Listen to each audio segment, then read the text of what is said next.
मैं उस समय छोटी थी, तो मेरे को सुबह नींद नहीं खुलती थी। मैं अमृत वेले क्लास में नहीं जा पाती थी। तो मैंने दीदी को बोला, मैंने कहा दीदी मेरी ना नींद नहीं खुलती है। कब गीत बज जाता है, जाग सजनिया जाग, मैंने कितने 2-3 मास तक गीत ही नहीं सुना।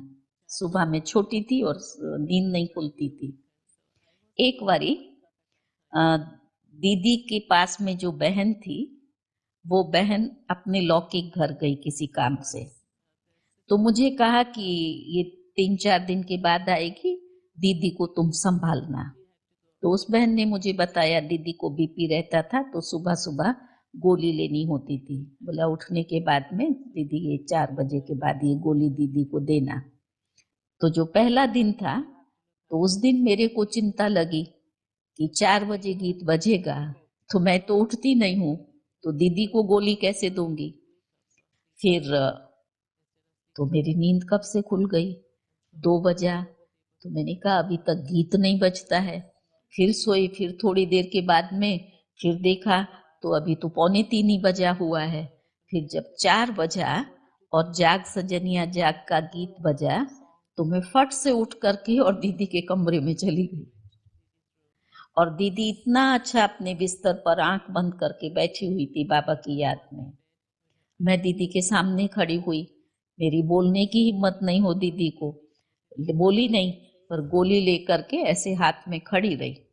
उसके बाद जब दीदी गुड मॉर्निंग करके उठने लगी, आंख खोली, तो मैंने दीदी को बोला दीदी गोली।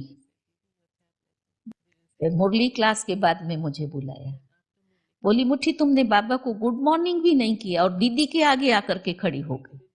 फिर दीदी ने खूब प्यार किया और उसके बाद बोली अब तुमको समझ आई कि समय पर नींद क्यों खुलती है। क्या समझ आई? जिम्मेवारी। तुम्हारी जिम्मेवारी थी गोली देने की, इसलिए तुम्हारी नींद खुल गई। ऐसे जब तुम समझेंगी कि विश्व कल्याण की जिम्मेवारी मेरी है, तो अपने आप तुम्हारी नींद खुल जाएगी।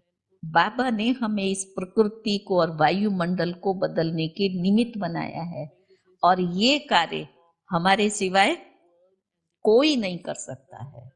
तो वो दीदी ने सिखाया, और तब से फिर धीरे धीरे वो संस्कार बना कि अमृत वेले कुछ भी हो जाए, लेकिन मुझे नियमित अमृत वेला करना है।